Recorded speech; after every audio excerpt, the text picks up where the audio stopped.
Alhamdulillah. Wassalatu wassalamu ala Rasulillah Muhammad ibn Abdillah wa ala alihi wa sahbihi wa man walah. Subhanaka la ilma lana illa ma 'allamtana innaka antal alimul hakim. Rabbi shrah li sadri wa yassir li amri wahlul 'uqdatan min lisani yafqahu qawli. Amma ba'du. Alhamdulillah, sama-sama kita hormati, kita muliakan segenap keluarga besar Geraha Lila Semesta, Ibu Lila Wirawati beserta segenap keluarganya. Kita doakan semoga senantiasa dalam limpahan rahmat ridha Allah SWT. Panjangkan umurnya, sehatkan badannya, dimudahkan urusannya, kabulkan hajatnya, diberkahi kehidupannya, dibahagiakan hidup dunia dan akhiratnya. Para syarifah, para ibu nyai, pimpinan-pimpinan pondok pesantren, pimpinan-pimpinan majelis ta'lim, para ustadzah, kita doakan semoga selalu dalam limpahan rahmat ridha Allah SWT, dalam lindungan dan bimbingan Allah SWT, serta tentu saja semua yang hadir di majelis ini, baik ibu-ibu, kakak-kakak, adik-adik, anak-anak, yang semoga semuanya dirahmati Allah, disayang Allah, dibahagiakan Allah, disayang Rasulullah, disyafaati Rasulullah Sayyidina Muhammad sallallahu alaihi wasallam, insyaallah. Amin ya rabbal alamin. Tenang, Allah sedang menulis ending yang terbaik untukmu. Itu tema kita pada siang hari ini. Saudaraku sekalian yang saya muliakan, ending yang terbaik untukmu semoga sedang dituliskan, tapi tidak untuk semua orang. Apakah kamu pikir para koruptor akan diberi ending yang terbaik? Tentu tidak.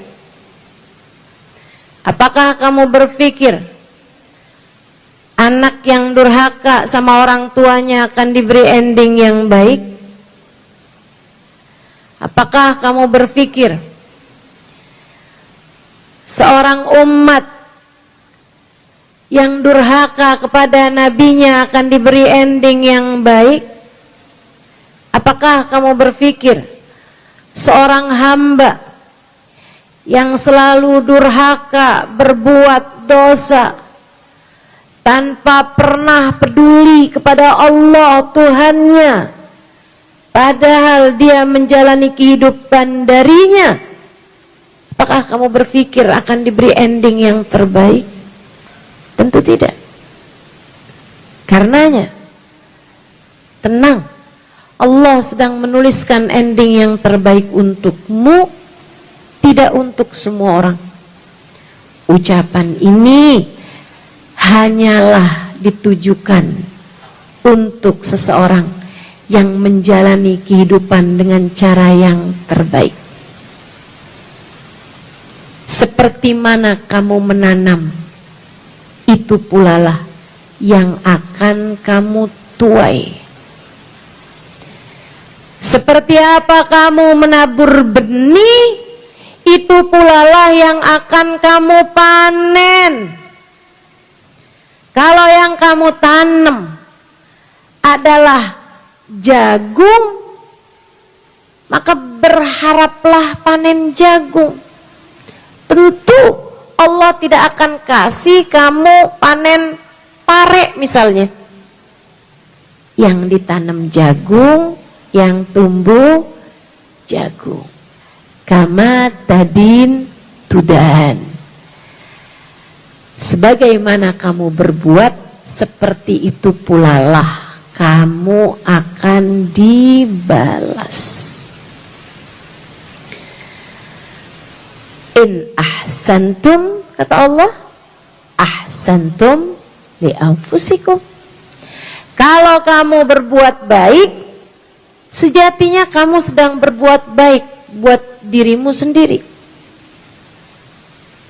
Siapa yang berbuat buruk, sejatinya dia pun juga sedang berbuat buruk kepada dirinya sendiri. Maka berharaplah ending yang baik jika kamu selama ini sudah berbuat baik. Dan jangan berharap endingmu baik jika selama ini yang kamu lakukan bukan sesuatu yang baik. Benerin jalannya, maka berharaplah sampai. Kalau bahkan jalan aja nggak mulai-mulai, bagaimana mungkin kamu bisa berharap sampai? Kan begitu? Jalan dulu, baru ngarep sampai. Kalau jalan aja enggak, gimana mau ngarep sampai? Doain ya, mudah-mudahan panen beras saya berhasil. Emang kamu punya sawah? Enggak. Oh, kamu nanam di sawah orang? Enggak. Ya doain aja, pokoknya biar saya dapat panenan beras. Lah kalau enggak nanam, gimana mau panen? Kamu berharap ending yang baik kalau kamu selama ini melakukan sesuatu yang baik. Kalau kamu bahkan tidak melakukan kebaikan atau baru niat aja tapi nggak kerjain, ya gimana bisa berharap sesuatu tersebut punya hasil yang baik? Yuk, sekarang kita mau pelajari jalannya biar bisa dikasih ending yang terbaik, biar bisa dikasih akhir yang baik. Bukan hanya ketika kematian itu tiba, itu N yang beneran N. Ya. Kehidupan dunia ini berakhir dengan saat kematian. Itu tentu saja. Kama ta'ish tamut. Sebagaimana kamu berbuat, seperti itu pula lah. Sebagaimana kamu hidup, seperti itu pula lah kamu akan mati. Hidup kamu kayak gimana, matinya juga bakalan kayak begitu. Itu iya, teman-teman sekalian. Tapi sebelum itu, rumah tanggamu hasilnya kayak gimana? Anak-anak yang kamu besarkan hasilnya akan menjadi seperti apa? Kehidupan bertetangga akan jadi semacam apa? Kehidupan berkawan akan menjadi semacam apa? Hari-hari kita di masa tua akan menjadi semacam apa kalau kita diberi umur panjang sampai tua? Itu semuanya bergantung dari jalan yang kamu tempuh sekarang. Saya akan kasih tahu kamu, jalan yang harus kamu tempuh itu yang bagaimana, agar semoga selalu diberi akhir segala sesuatu yang baik. Jalannya mesti dibenerin, kan begitu? Biar nanti hasilnya juga bagus, biar nyampe. Apa aja nih yang mesti dibenerin? Satu, benerin niat. Niat hidupmu mesti bener, teman-teman. Niat hidupnya mesti bener. Orang yang hidup di dunia cuman buat nyari seneng, akan sulit baginya untuk mendapatkan hasil yang baik. Apalagi jika dia nggak peduli dapat senengnya dari yang halal atau yang haram, yang penting seneng. Susah tuh mau dapat hasil yang bagus. Kalau kamu kepengen hidupmu dalam keadaan baik dan diberi hasil yang terbaik, Yang pertama kamu mesti benerin adalah benerin niat. Nih, urusan nikah. Yang pertama kamu harus benerin dalam urusan kehidupan rumah tangga adalah niat. Kamu menikah, kamu berumah tangga, niatnya buat apa? Nabi ngajarin kita buat bagusin niat, benerin niat. Bahkan untuk amalan yang begitu besar yaitu hijrah. Berangkat dari Mekah ke Madinah, ninggalin rumah, ninggalin keluarga, ninggalin temen, ninggalin kerjaan, ninggalin kampung halaman yang mereka sudah terbiasa menempuh perjalanan berhari-hari hingga akhirnya sampai di Madinah, nggak punya apa-apa mereka. Tentu pahala luar biasa buat para sahabat yang ikut hijrah bersama dengan Nabi Muhammad. Tapi di antara mereka ternyata ada orang yang hijrahnya, dia berangkat segitu susahnya cuman buat bisa dapat pekerjaan yang layak. Usaha di Mekah gagal mulu nih. Kali-kali kalau saya dagang di Madinah, usahanya bisa maju. Orang Madinah kan jarang ada yang dagang. Orang Madinah kebanyakan petani. Di Mekah baru pedagang. Di Madinah kebanyakan petani, petani kurma. Ada yang begitu. Jadi berangkat hijrah susah-susah, urusannya adalah uang. Urusannya pengen dapat penghasilan. Ada juga orang, dia berangkat pergi hijrah ke Madinah bukan karena kepengen tinggal bersama dengan Nabi, pengen bisa melaksanakan agama dengan benar, pengen biar bisa jadi makmumnya Nabi Muhammad dalam setiap sholat, mengerjakan kewajiban-kewajiban sebagai hamba Allah Subhanahu wa ta'ala. Bukan. Dia berangkat pergi hijrah ke Madinah adalah karena perempuan yang ditaksirnya berangkat hijrah. Namanya Ummu Gais. Dia pun berangkat. Sampai di Madinah beberapa waktu, sahabat nanya, Rasul, kita nih kan sekarang udah nyampe Madinah nih semuanya nih, yang asalnya di Mekah. Tapi ternyata nggak semuanya hijrahnya karena Allah, karena Rasulullah. Nggak semua hijrahnya kepengen deket sama Allah lewat jalannya Rasulullah. Nggak semua hijrahnya karena mencintaimu, mencintai Allah. Nggak semua begitu, wahai Rasul. Ada yang hijrahnya karena pengen duit, ada yang hijrahnya karena naksir perempuan. Apakah sama nilai kami, wahai Rasulullah? Nabi kemudian menyampaikan hadisnya yang sangat terkenal. Salah satu dari pilar-pilar dalam agama Islam. Kata Nabi Muhammad, innamal a'malu binniyat wa innamal likulli imri'in ma nawa. Faman kanat hijratuhu lid-dunya yusibuha, faman kanat hijratuhu ila Allah wa rasulih fa hijratuhu ila Allah wa rasulih, wa man kanat hijratuhu lid-dunya yusibuha au imra'atin yankihuha fa hijratuhu ila ma hajara ilaih. Segala perbuatan tergantung dari niatnya, kata Nabi. Dan setiap orang bakal diberi sesuai dengan niatnya. Siapa yang hijrahnya karena Allah dan Rasulnya, dia dapat pahala di sisi Allah, dia dapat syafaat Rasulullah. Siapa yang hijrahnya karena cinta kepada Allah, karena cinta kepada Rasulullah, maka dia akan dapat seindah-indah hubungan antara dia dengan Allah, seindah-indah hubungan antara dia dengan Rasulullah.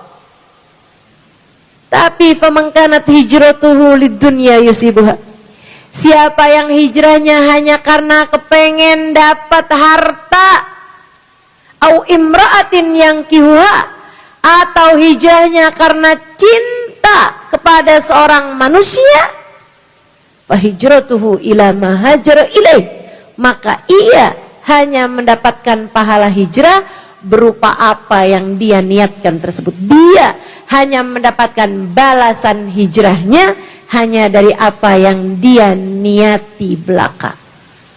Nih, hari ini, siang ini kita hadir di majelis ini, sama-sama duduknya. Walaupun saya sendirian duduk di sini, tapi kita sama-sama duduk, teman-teman. Adakah sama nilai kita di mata Allah? Enggak. Beda. Bedanya dari apa? Macam-macam. Tapi salah satunya, yang paling utamanya adalah bergantung dari niat.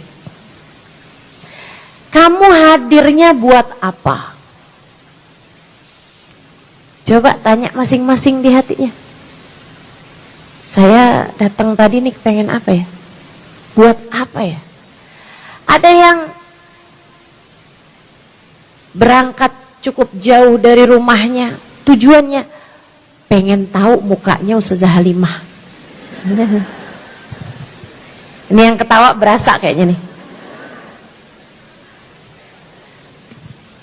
Selama ini biasa dengerin suaranya, belum pernah ketemu orangnya. Jadi pengen tahu muka dia kayak gimana. Ada juga yang hadir udah diundang membulila, nggak enak kalau nggak datang. Ada juga yang memang datangnya pengen mendapatkan ilmu yang manfaat.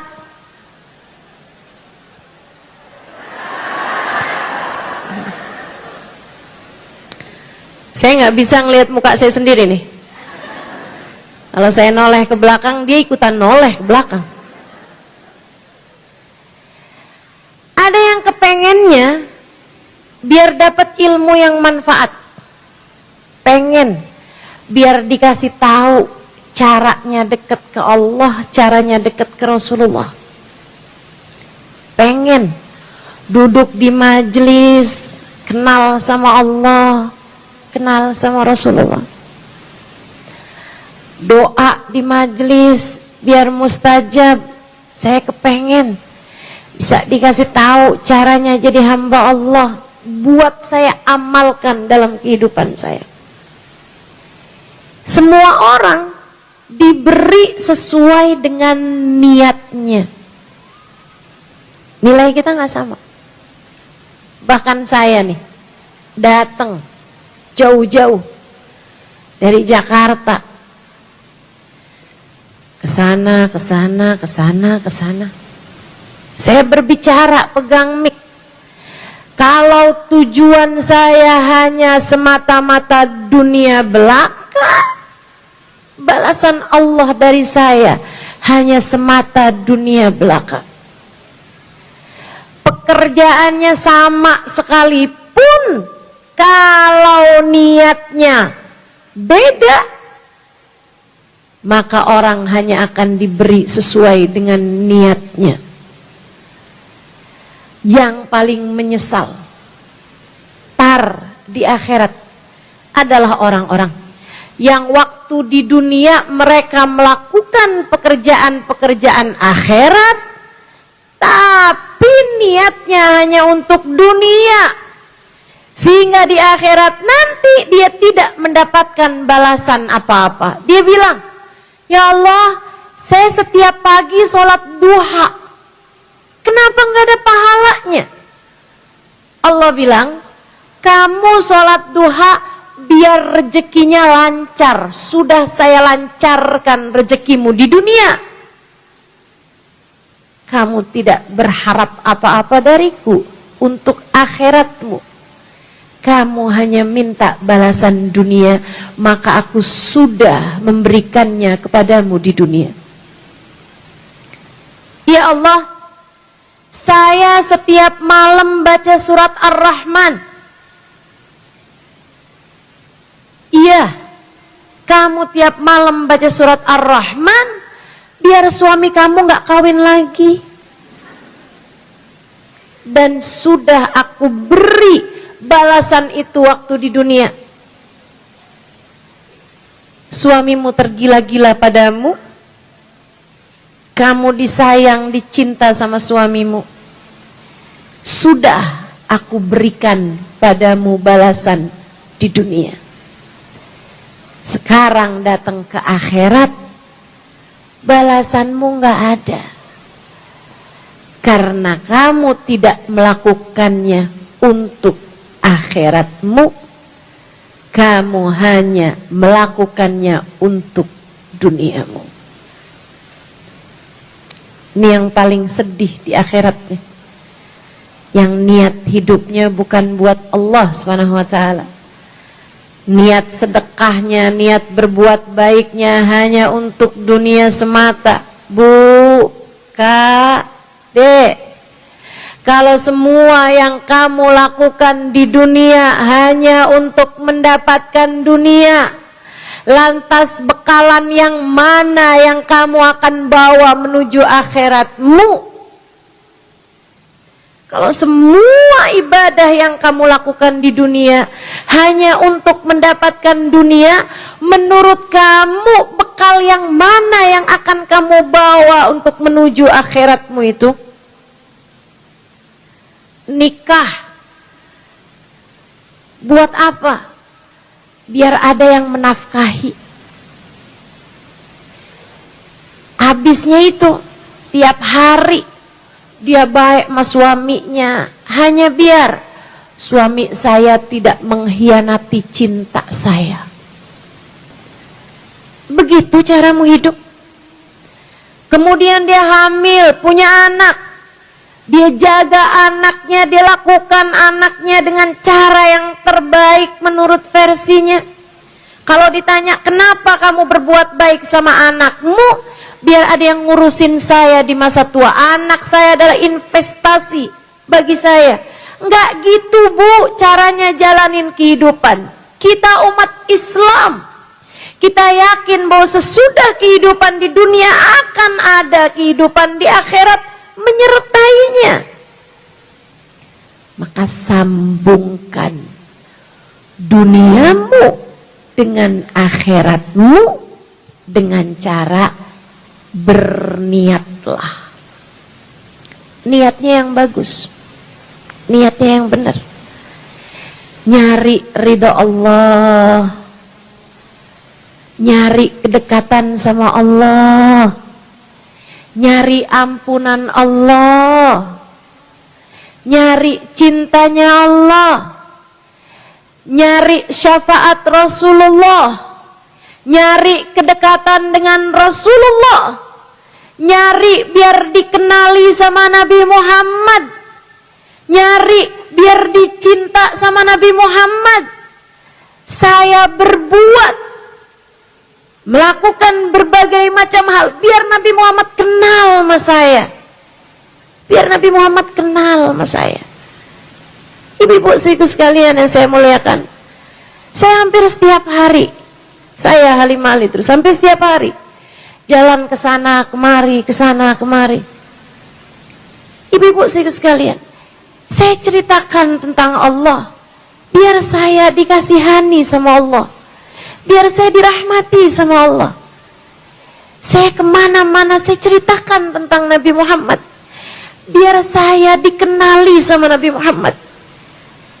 Biar nanti kalau saya datang di hari akhirat, Allah kesian sama saya. Ini dia nih yang suka ceritakan tentangku kepada hamba-hambaku. biar Allah ampunin dosa-dosa saya. Biar Allah tutup aib-aib saya. Biar Allah sertakan saya, kasihani saya. Ini dia. Biar bagaimanapun dia selalu menceritakan tentangku.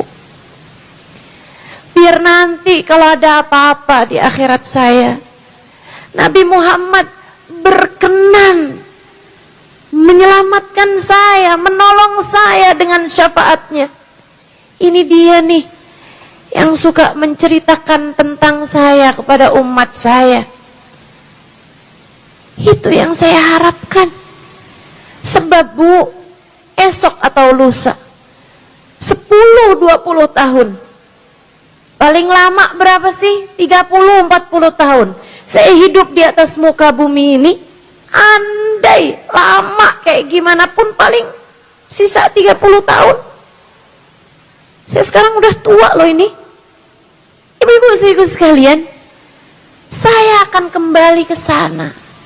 Dan yang sisa adalah dunia saya nggak saya bawa, hafalan-hafalan saya nggak saya bawa, kepandaian saya bercerita nggak saya bawa, suami saya nggak saya bawa, anak emangnya juga belum punya, saudara-saudara nggak ada yang saya bawa, pujian-pujian orang kepada saya nggak ada yang saya bawa. Yang saya bawa hanya sisa 2. Dan saya nggak tahu apakah saya berhasil mendapatkannya. Saya hanya berusaha untuk semoga saya berhasil mendapatkan 2 hal tersebut. Rahmat Allah yang pertama, syafaat Nabi Muhammad yang kedua. Maka mumpung kamu masih dikasih kesempatan, kamu pengen akhir yang baik terhadap segala sesuatu, benerin niat. Niatkan apapun yang kamu lakukan lillah wali rasuli, untuk Allah dan untuk Rasulnya. Lillah wali rasulih, karena Allah dan karena Rasulullah Muhammad sallallahu alaihi wasallam. Sebab hal terbesar yang kita perlukan dalam kehidupan adalah rahmat Allah yang pertama, syafaat Nabi Muhammad yang keduanya. Kasih sayang Allah yang pertama, cinta kasih Nabi Muhammad kepada kita umatnya yang keduanya. Itulah hal tertinggi yang kita perlukan di akhirat nanti. Dan sudah dimulai hal tersebut dari sejak kita ada di atas muka bumi ini.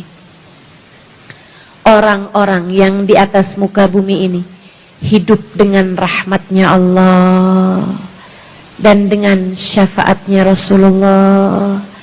Mereka akan menjalani kehidupan yang baik sebelum kelak akan diberi akhir kehidupan yang baik. Dan di masa-masa kehidupannya dia akan selalu dipandang Allah Subhanahu wa taala dengan pandangan kasih sayangnya. Yuk belajar benerin niat. Insya Allah. Insya Allah. Saudaraku sekalian yang saya muliakan, benerin. Kamu selama ini udah baik sama suami kamu. Kamu urusin, kamu hidmah, kamu layani dengan baik. Tinggal benerin niatnya aja. Jangan kerjain itu semua hanya agar transferan lancar. Jangan. Nanti kamu kecewa. Karena yang ngasih rejeki emak kamu tuh bukan suami kamu. Irhamukillah. Melainkan yang ngasih kamu rejeki hanya satu, namanya Namanya Allah. Kamu selama ini sudah baik kepada suami kamu, tapi liatin niat kamu selama ini apa.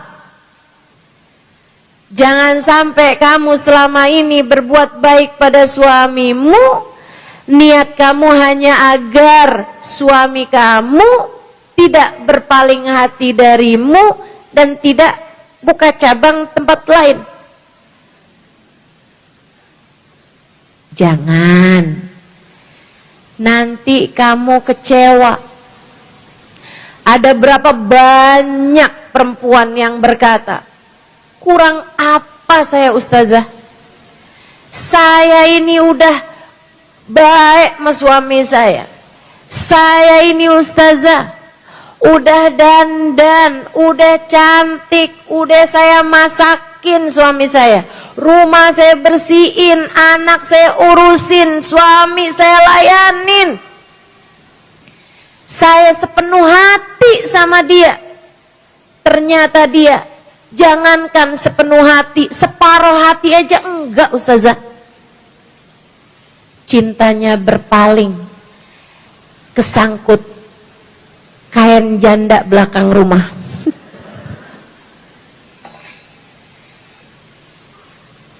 Kamu kecewa.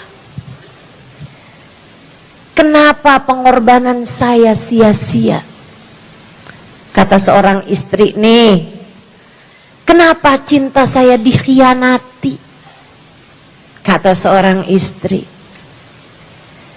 sekarang waktunya nih, saya kasih tahu sama istri-istri yang ada di sini, benerin niat.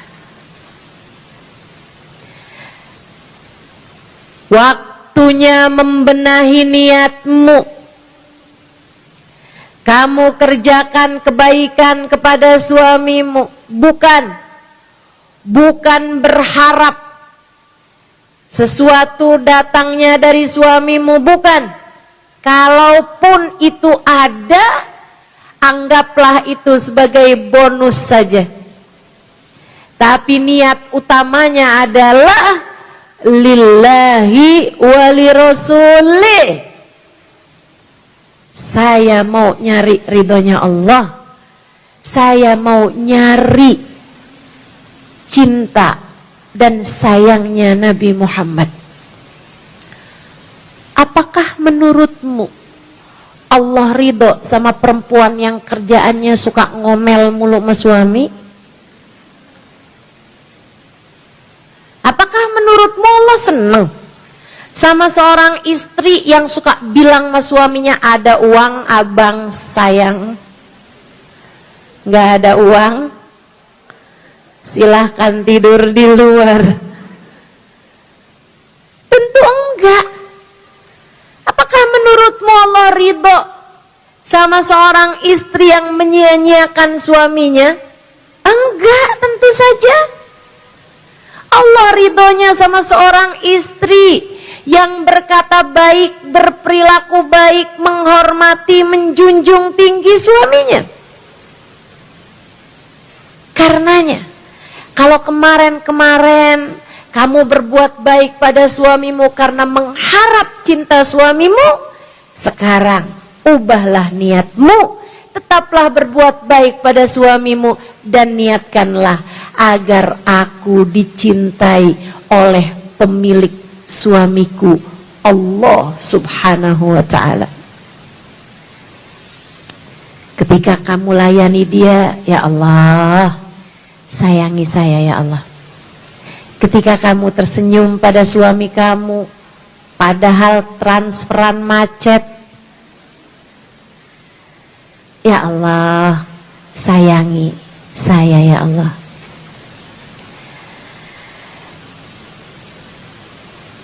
Fanduri ilaih, kata Nabi Muhammad, perhatikan betul bagaimana caramu memperlakukan suamimu.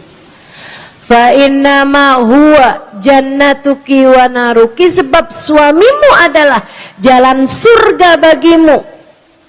Ketika kamu memuliakan dia, jalan neraka bagimu.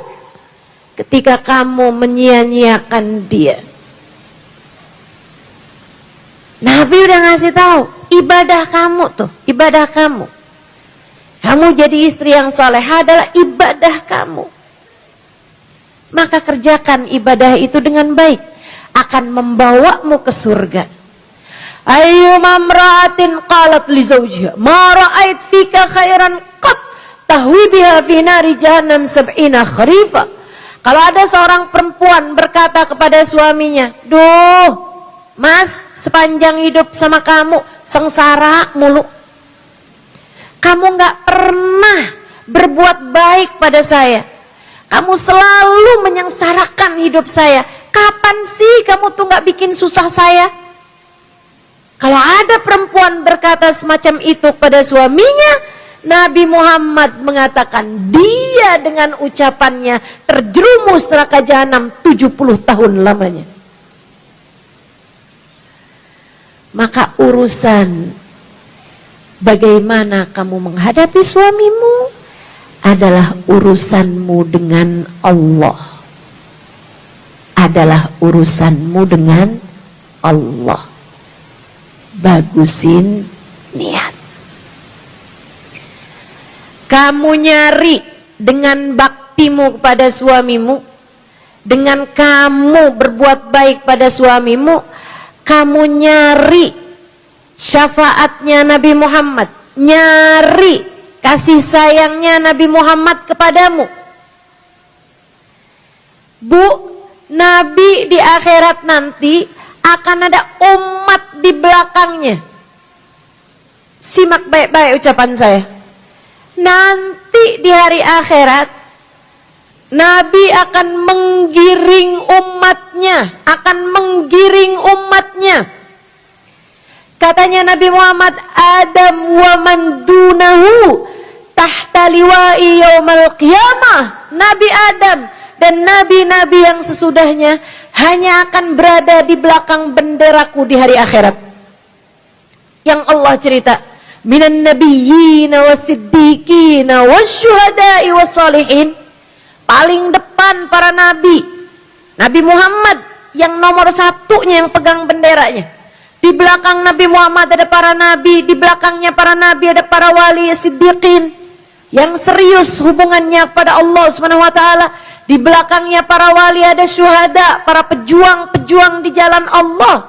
Wa min dimnihim al-ulama, di antara mereka yaitu para ulama-ulamanya Allah, pejuang-pejuang di jalan Allah Subhanahu wa taala. Di belakangnya para pejuang ada orang-orang saleh.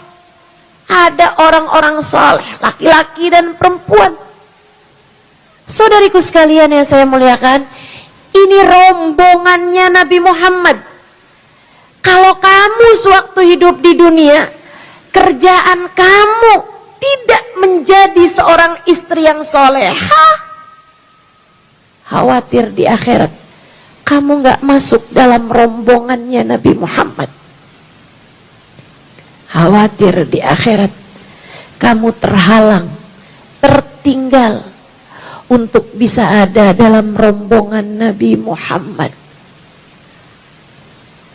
Menurutmu pantas istri yang hatinya berkhianat dari suaminya, malam-malam saat suaminya udah tidur dia malah WhatsAppan dengan laki-laki lain, untuk kemudian dia nanya, tadi udah makan belum?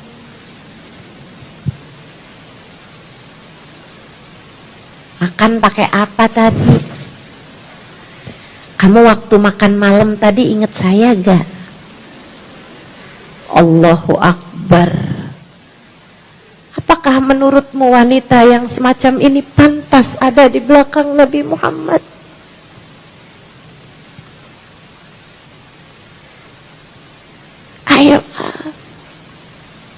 Ayolah.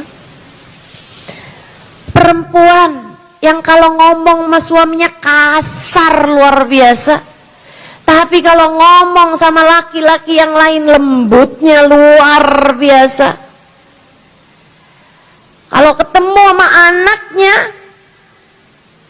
ya ampun, kalimatnya kasar, omelannya menyakiti hati.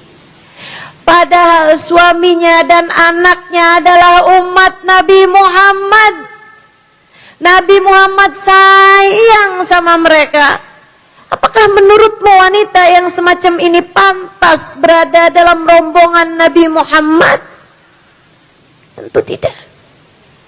Karenanya, yuk, lillah wali rasulih, niatkan kebaikan-kebaikanmu, amal ibadahmu, bahkan apapun yang kamu lakukan dari kehidupanmu di dunia ini, niatkan nyari ridha Allah, nyari syafaat Rasulullah, nyari cintanya Allah, nyari cintanya Rasulullah.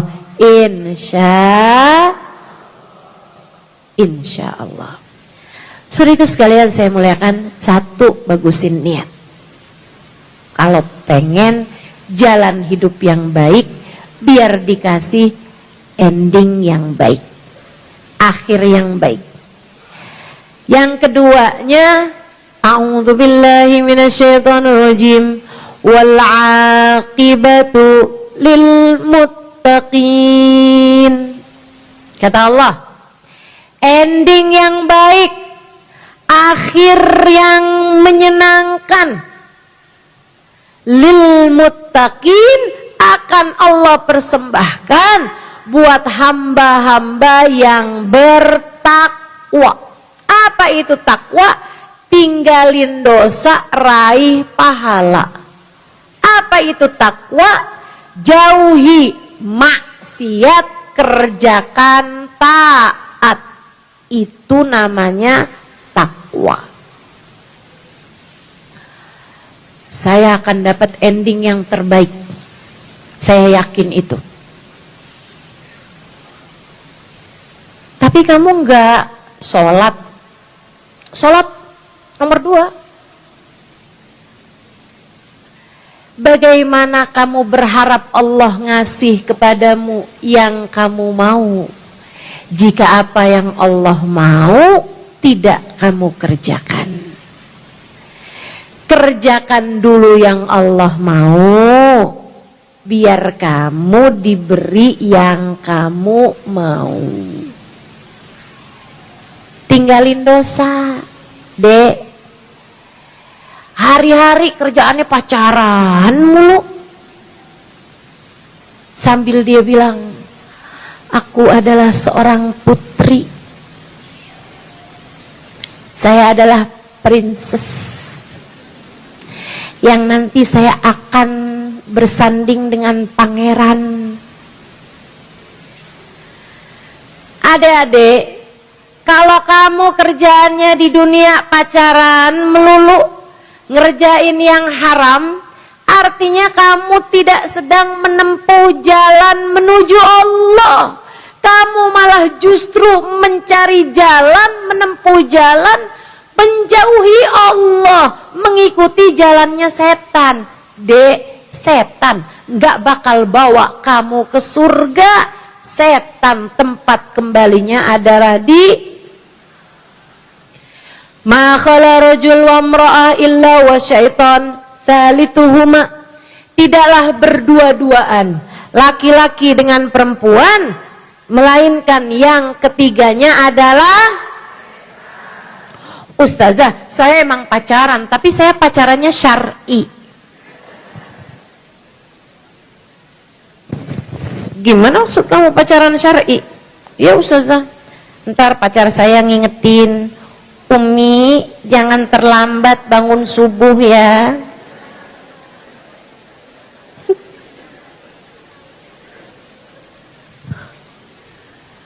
Pacaran syar'i katanya.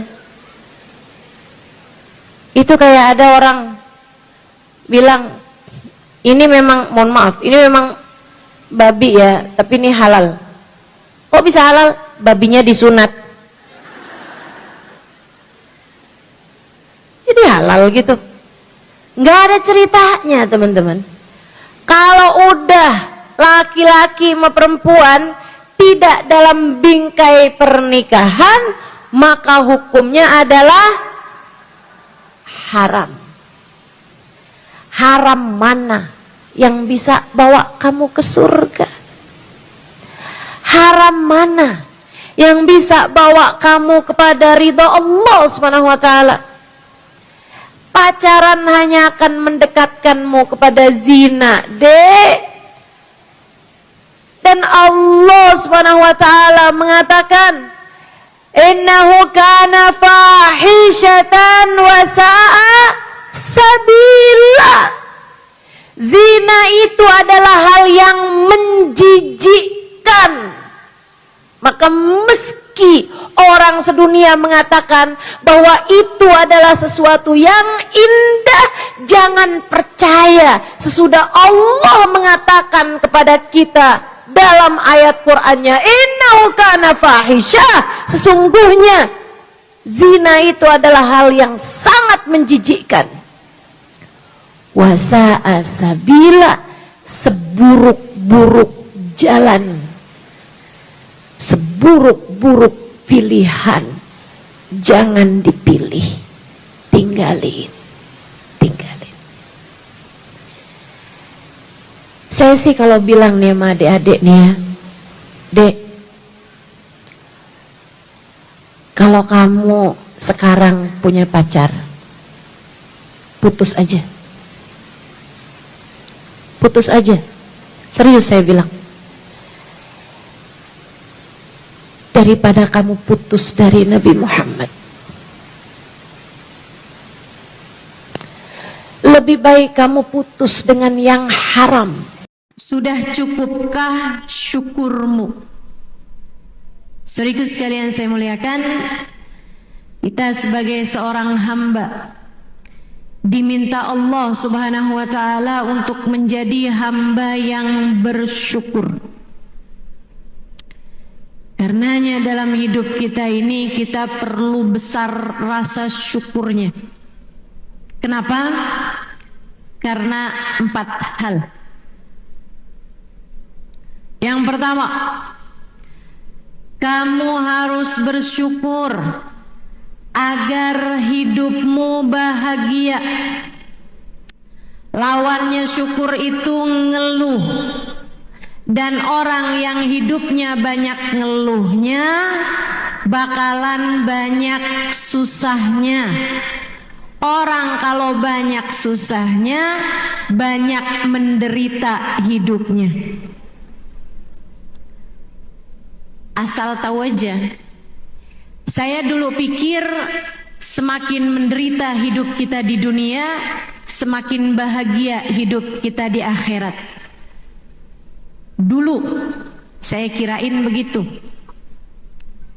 Ternyata pikiran saya salah. Hasil dari berguru kepada banyak ulama-ulama yang mereka mendapatkan ilmu dari gurunya sampai kepada baginda Nabi besar Muhammad. Justru sebaliknya, kalau kamu kepengen hidupmu bahagia di akhirat, harus kamu awali dengan hiduplah yang bahagia di dunia. Bu, kamu pengen tahu saya ini ahli surga atau ahli neraka? Lihat aja sekarang. Kamu lebih merasa kayak hidup di surga atau kayak hidup di neraka? Kalau kamu ngerasa hidup saya serasa berada di surga, dengerin kajian, adem,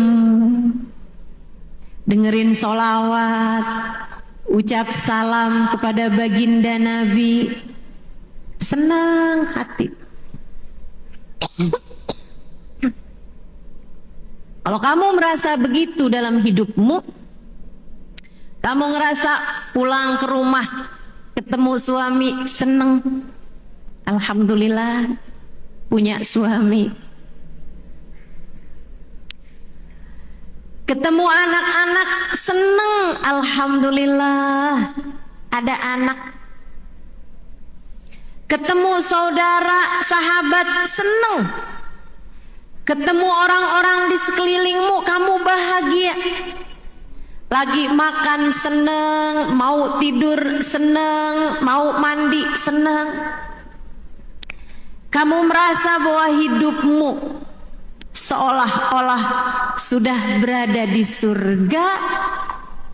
Aku sampaikan kabar gembira untukmu bahwasanya rahmat Allah telah menerpamu. Itu adalah DP yang Allah Subhanahu wa taala bayarkan untukmu. Berasa hidup di surga sebelum surga pada nantinya.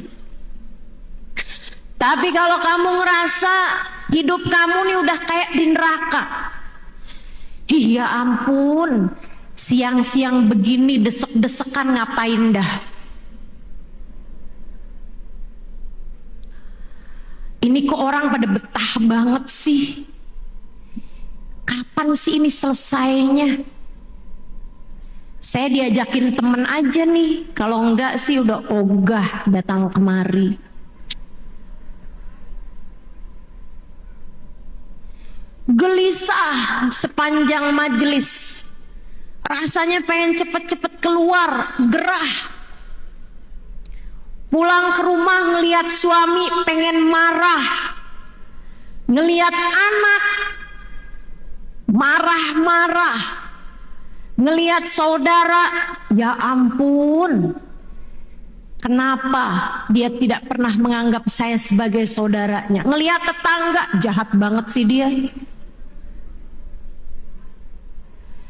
Kamu ngerasa hidupmu serasa berada di neraka? Kenapa semua orang membenci saya? Kemudian kenapa dia fitnah saya? Kenapa dia begini saya? Kenapa dia nggak berbuat baik sama saya? Kalau kamu merasa hidupmu sudah berada di neraka, sampaikan padamu, jika kamu tidak segera kembali ke jalan yang benar, bisa jadi itu adalah DP yang Allah Subhanahu wa taala sedang persiapkan untukmu, uang muka yang Allah Subhanahu wa taala bayarkan untukmu di dunia sebelum kelak di hari akhirat nanti. Allah Subhanahu wa taala bisa jadi memasukkanmu ke dalam neraka. Na'udzubillah. Hiduplah yang bahagia.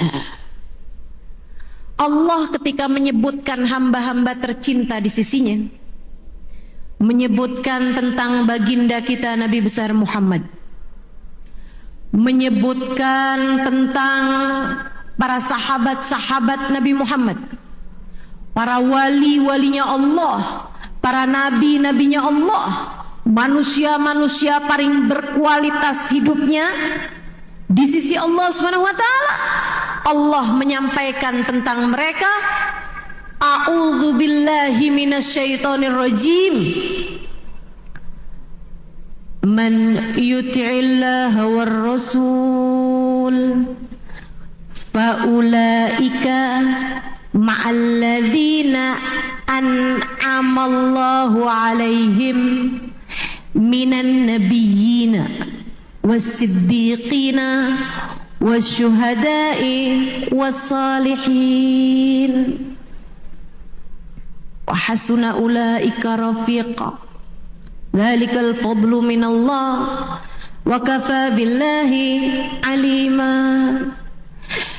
Kata Allah Subhanahu wa taala, orang yang taat kepada Allah dan taat kepada Rasulullah di akhirat nanti bakal dikumpulkan dengan para kekasih-kekasih Allah, dari para nabi, para wali, para ulama, dan orang-orang soleh. Tapi ketika Allah menceritakan tentang minan nabiyyin wasiddiqin wasyuhada wassalihin, bahasa Allah bukan mereka orang yang paling taat, bukan.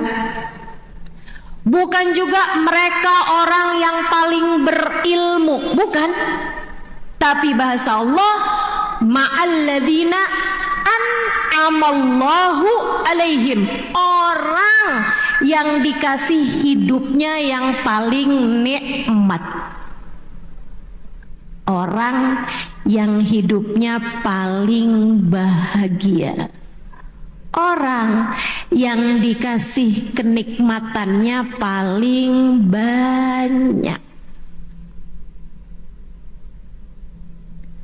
Artinya semakin banyak kamu merasakan kenikmatan di dunia, semakin bahagia kamu di dunia, merasa nikmat terus di dunianya, pertanda bahwa kamu adalah hamba tercinta di sisi Allah. Ustazah, tapi gimana kita mau bahagia Ustazah? Duit kurang. Saya nggak punya kelebihan apa-apa selain berat badan.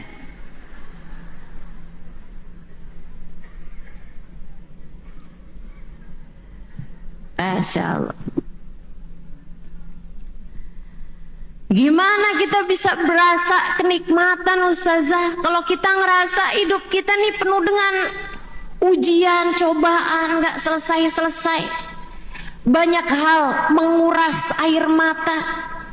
Saudariku sekalian, yang saya sampaikan tentang bahagia itu adalah soal rasa hati, bukan soal seberapa banyak harta yang kamu punya atau seberapa sehat badan yang kamu punya. Orang sakit dan bahagia ada nggak kira-kira? Banyak. Orang sehat tapi tidak bahagia ada nggak kira-kira? Banyak. Orang miskin tapi bahagia ada nggak kira-kira? Banyak. Orang kaya tapi tidak bahagia ada nggak kira-kira? Banyak. Maka yang namanya kebahagiaan soal rasa hati, bukan soal seberapa banyak yang kamu miliki. Itu harus kamu tahu. Bersyukurlah, kamu akan menjadi lebih bahagia. Kata Allah Subhanahu wa taala dalam Al-Qur'an, "A'udzubillahi minasyaitonirrajim, fadhkuru ala Allah la'allakum tuflihun." Fadhkuru ala Allah, ingat-ingatlah pemberian-pemberian Allah. Hitung-hitunglah terus, lihat fokusmu itu kepada kenikmatan, fokusmu kepada kesenangan, fokusmu kepada pemberian-pemberian Allah dalam hidupmu. Jangan lihat yang kamu nggak punya, lihat yang kamu punya. Jangan lihat apa yang Allah nggak kasih sama kamu, tapi lihat apa yang Allah udah kasih sama kamu. La'allakum tuflihun, kalian akan bahagia. Bersyukurlah, maka kamu akan bahagia. Kamu harus jadi hamba Allah yang pandai bersyukur. Saudaraku sekalian saya muliakan, ini tuh bukan tentang apa yang Allah udah kasih, tapi tentang fokus. Saya kasih tahu, kamu kalau lagi ngerasa hidup saya ini susah terus loh Ustazah, gimana saya mau bersyukur? Suami saya nggak punya, kemarin nikah udah booking gedung, batal nikahnya, gagal karena suami cantol janda belakang rumah.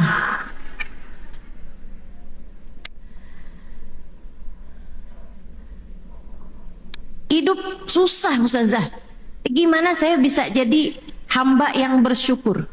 Nih, masalahnya bukan pada seberapa banyak yang Allah kasih, tapi tentang fokusmu ada di mana. Saya ceritain,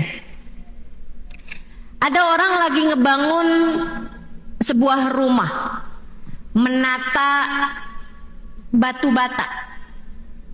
Rumahnya yang model nggak dipakein dinding, nggak dipakein ya batu bata disusun-susun gitu. Lagi dia bangun nih, dia lihat, alhamdulillah udah jadi nih, 200 batu bata sudah saya pasang dengan baik. Seneng dia. Ada temennya lewat, dia bilang, siapa nih yang masang dinding sebelah sini? Dia bilang, saya. Oh, ini 2 miring. Hah? Terus dia lihat, iya ya, kok miring ya? Ini saya lagi mikirin apa nih masangnya ya? Jangan-jangan pas lagi mikirin utang nih kayaknya. Jangan-jangan lagi mikirin tangga belakang, kok bisa miring ya? Ya ampun, sedih banget saya. Sumpah ngelihat dinding yang dia bangun. Sampai dia bilang ke mandornya, dia bilang, boleh nggak nih saya hancurin aja dinding yang ini nih yang saya bangun. Kenapa emangnya? Ada 2 batu batanya yang miring. Oh, nggak apa-apa ah, biarin aja, nggak terlalu ketara kok. Tapi dia ngerasa nggak enak banget. Dia bilang, tiap lewat di bangunan itu, fokus saya ngelihat 2 batu bata yang miring itu, sehingga tiap lihat, tiap sedih saya, tiap lihat, tiap kecewa saya, tiap lihat, tiap nyesel saya, karena 2 batu bata yang miring itu. Sampai satu hari ada seorang kawan bilang, siapa nih yang pasang dinding yang ini? Saya bilang, saya. Oh, bagus, rapi. Nak sakit di kakinya, mungkin saya kurang paham, mungkin kalau zaman sekarang kayak semacam sakit diabetes yang mengharuskan kakinya dipotong. Malam hari itu dokter-dokter mempersiapkan untuk pemotongan kaki sebelah. Mereka kasih minuman khamr. Zaman itu belum ada bius. Dia bilang, silahkan diminum. Oh, ini apa? Khamr. Oh, enggak, saya enggak akan pernah mau minum khamr, tapi engkau enggak akan tahan terhadap sakitnya. Bismillah.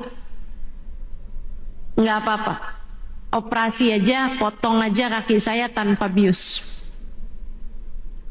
Dipotong kakinya, pingsan, bangun-bangun azan subuh.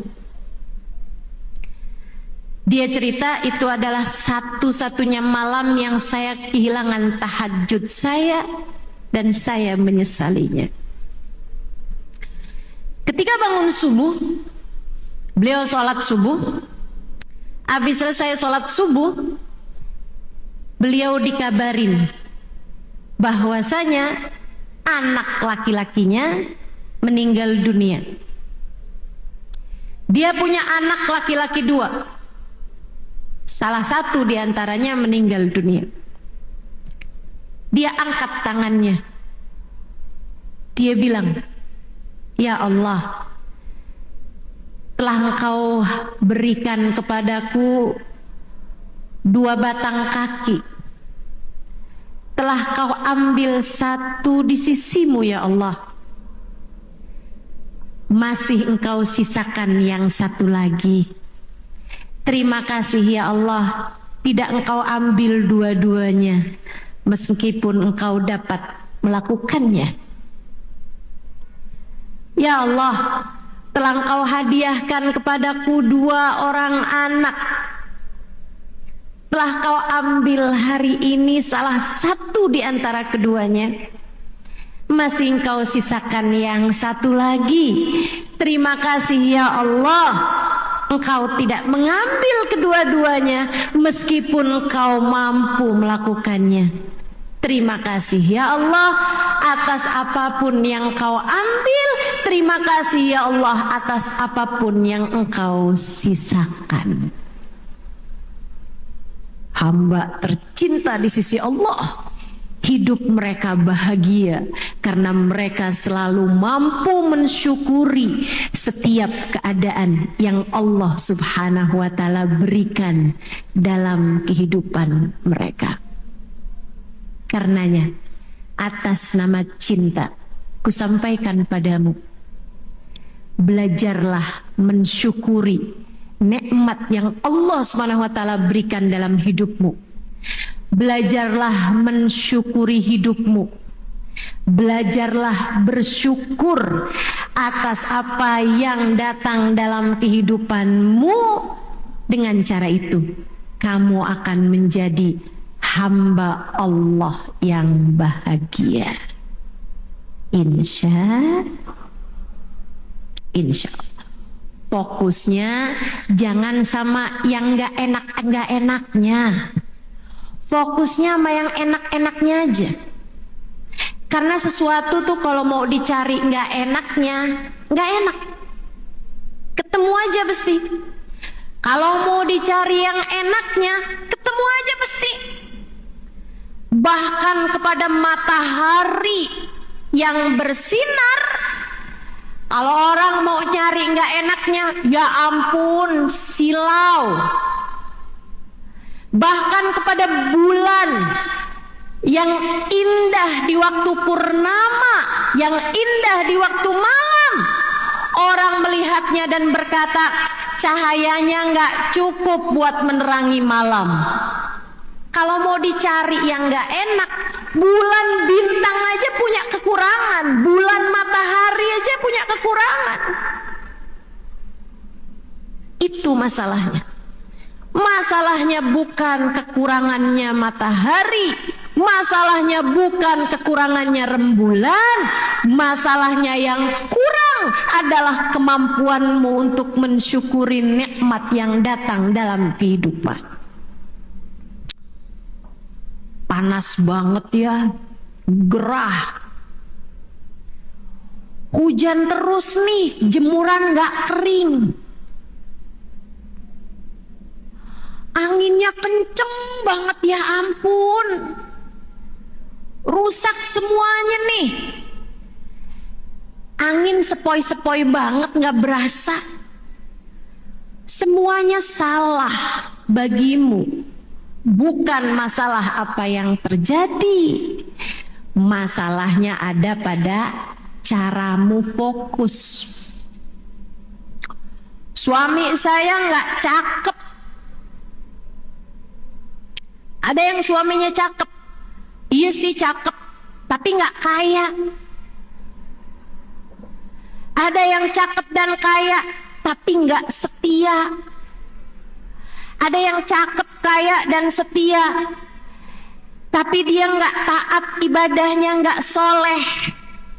Ada yang taat, cakep, kaya, setia pula, tapi dia sakit-sakitan. Ada aja. Kalau mau dicari kekurangannya, nggak akan pernah selesai-selesai. Masalahnya ada pada bagaimana fokusmu melihat hidupmu. Ingat apa yang Allah pesankan, fadhkuru ala Allah la'allakum tuflihun. Fokusmu, lihatmu kepada kenikmatan-kenikmatan yang Allah berikan. Dengan cara itu kalian akan menjadi hamba yang bahagia. Syukuri apa yang ada hingga hatimu selalu bahagia. Insya. Yang kedua, kenapa kita perlu bersyukur? Yang pertama tadi, agar hidupmu bahagia. Yang kedua, kenapa kita perlu bersyukur? Karena nikmat yang Allah beri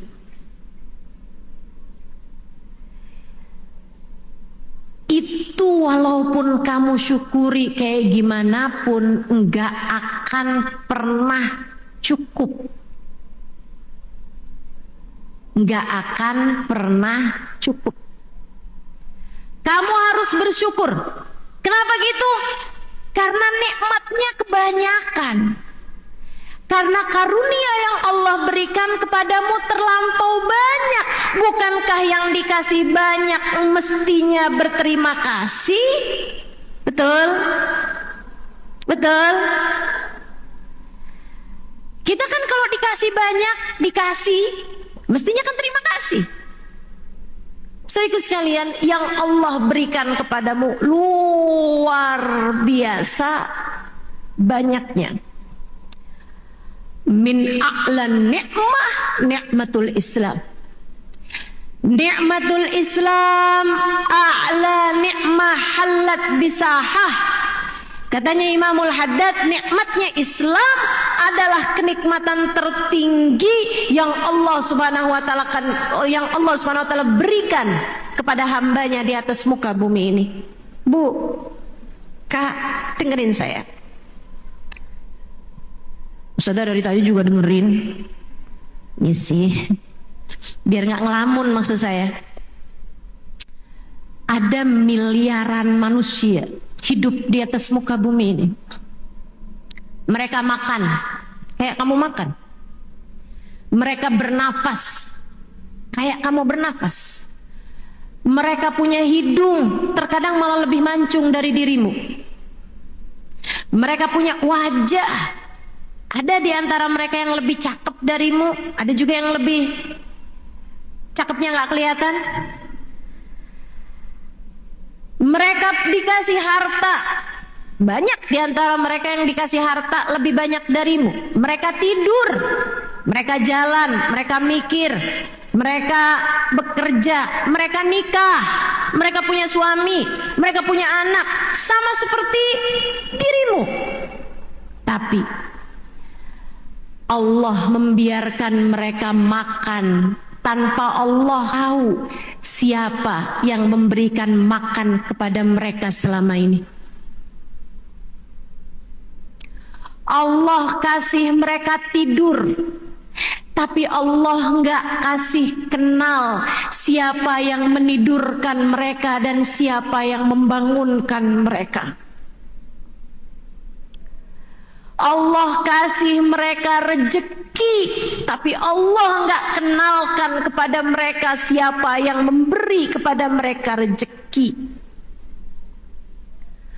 Allah kasih mereka mulut, lidah, tenggorokan, ludah, usus, lambung untuk mencerna makanan. Tapi mereka nggak dikasih tahu siapa yang menciptakan itu semua kepada mereka. Kamu dikasih makan dan kamu paham. Kamu diberitahu, alhamdulillahilladzi at'amani wa saqani min ghairi haulin minni wala quwwah. Ya Allah, makasih Engkau udah kasih saya makan. Makasih Engkau udah kasih saya minum tanpa ada upaya dan ikhtiarku yang berarti untuk mendatangkan makanan dan minuman ini. Kamu tidur dan sebelum tidur kamu bilang, Bismillahilladzi Allahumma Bismika Allahumma ahya wa bismika. Engkau ya Allah yang menghidupkan, Engkau ya Allah yang mematikan.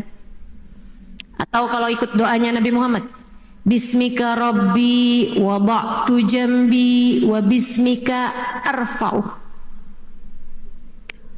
Allahumma in arsalta nafsi farhamha. Allahumma in amsakta nafsi farhamha wa in arsaltaha fahfadha bima tahfad bihi ibadaka salihin.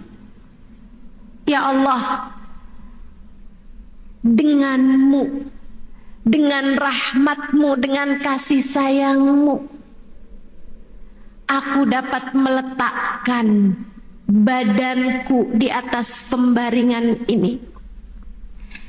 Dan hanya dengan takdirmu, rahmatmu, aku juga dapat bangun kembali.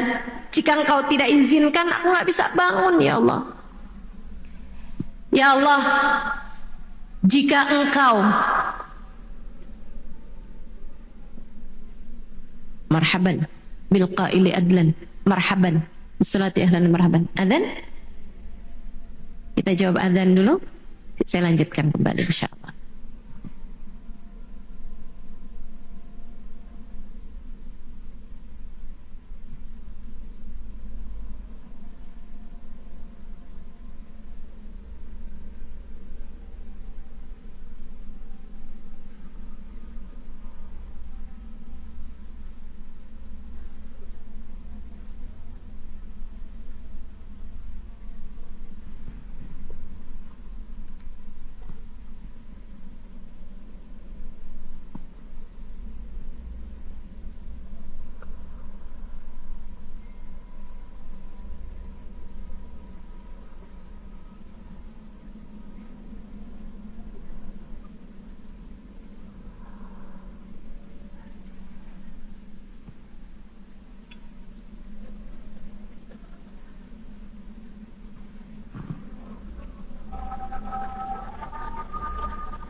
La haula wala quwwata illa billah.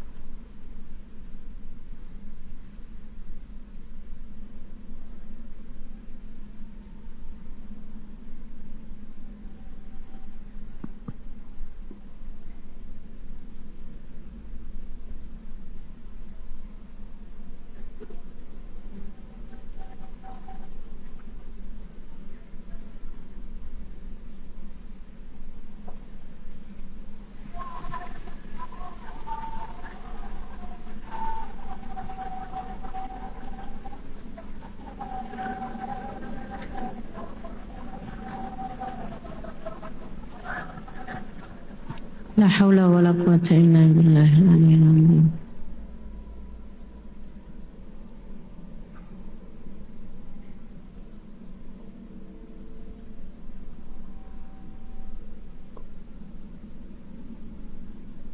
Allahu akbar, Allahu akbar.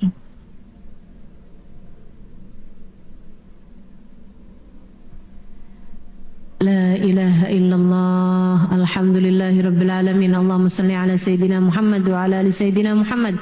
Allahumma rabba hadhihi ad-da'wati at-tammah was-salatil qa'imah ati sayyidina Muhammadin al-wasilata wal fadilah wasyaraf wad darajat al-aliyat ar-rafi'ah wa batul maqam al-mahmud alladhi wa'atta innaka la tukhliful mi'ad ya arhamar rahimin.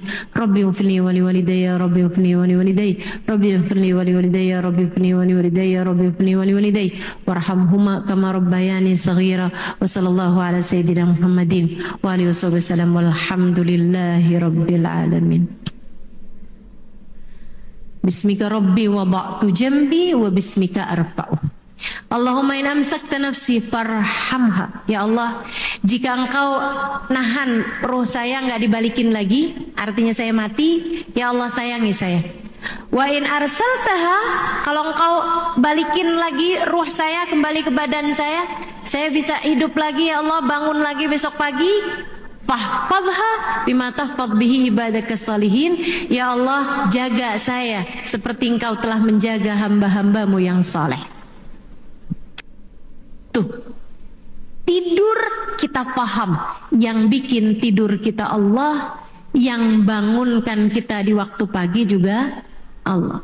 Begitu kita bangun, alhamdulillahilladzi ahyana ba'dama amatana wa ilaihin nusyur. Ya Allah, makasih udah dihidupin lagi. Sebenarnya sebelumnya saya mati. Kayak nggak sadar apa-apa kan kita kalau tidur. Alhamdulillah ya Allah, makasih ya Allah. Habis itu kita ditakdir sholat, ditakdir zikir.